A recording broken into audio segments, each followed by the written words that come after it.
All right, I'm going to go through a demonstration of pull-ups with the rings. And the rings are kind of a different beast when it comes to this sort of thing. If you're using a stationary bar, something that's set in place, typically people talk about a chin-up, which is palms facing in. And as you pull your chin up, or as you chin up, basically you're emphasizing the strength in the biceps and the work in the biceps when you're coming up, and that tends to be easier. And then the pull-up would actually be palms facing forward.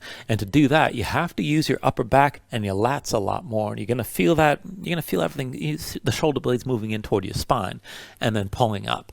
And then sometimes you can find two handles, say, and that would be a neutral grip, which is somewhere in between. And that's actually pretty forgiving on your shoulders because this is how your arm hangs, with the palm facing inward. So if you actually had neutral grip with two parallel handles, that tends to be healthier for the shoulders, especially if you had rotator cuff problems and that kind of thing. And you can engage that the way you would a pull-up using your upper back. On the rings, you have to be very intent on what you're doing.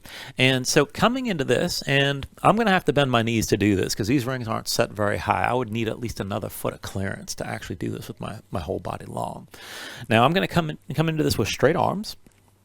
I'm going to engage this like the pull-up that I was talking about, the palms forward. Now doing this, you can do this with the neutral grip. I'll probably turn my thumbs in a little bit to make this happen. And I'm going to lift my feet up off the floor and keep my belly pulled in. So when your hips are hanging like this, you want to keep some core tension. Otherwise, you're going to feel this in the low back quite a bit. And right now, this is a dead hang. My arms are straight, and I'm just passive through the shoulders.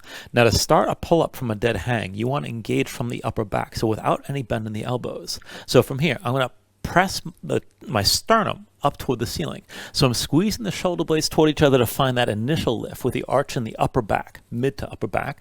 And I'm going to hold on to that and keep that braced. And then from here, looking up, I'm just going to start to bend this in, pulling my chest up toward the ceiling as high as I can go. And I'm going to maintain that as I bring this all the way back down. And I keep my chest pulling up until I let go at the shoulder blades, and then I'm all the way down. And that's a much different way to engage than most people do. Usually people are taking things through partial range. Now just to show you what's happening from the back, it's going to be the same thing, but it's going to be a bit more obvious what's engaging when you can actually see my upper back. So again, straight arms, passive through the shoulders, going to lift my feet up off the floor and keep the belly pulled in. Now looking up, no bend in the elbows. I'm just going to pull my shoulder blades toward each other and pull my sternum toward the ceiling and keep that. And now from here. And then maintain that pull, that engagement across the upper back between the shoulder blades until I'm all the way down with straight arms.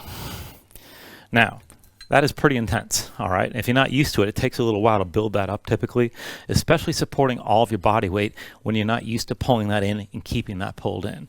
And so what I recommend, and I'll do this from the back, is basically having some sort of step. So I've got this little box here, and I'm just going to keep my toes here. So you can change this out. And initially, it's good to start this off so that you can start with as much weight as you need to let go down onto your feet and give your upper body a little bit of a break.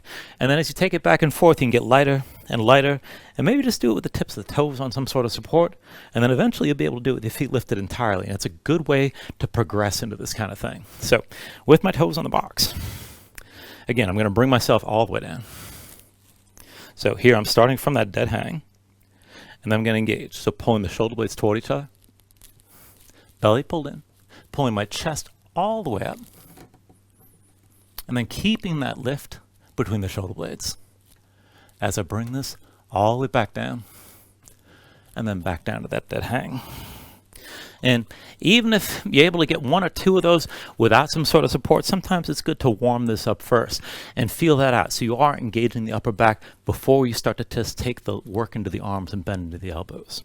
So it's a good way to build a lot of strength, and it really starts to balance out a lot of the pushing work that people normally do. Push-ups, bench presses, handstands, that kind of thing. The pulling really helps to balance out the shoulder girdle. So I hope this helps. Thank you.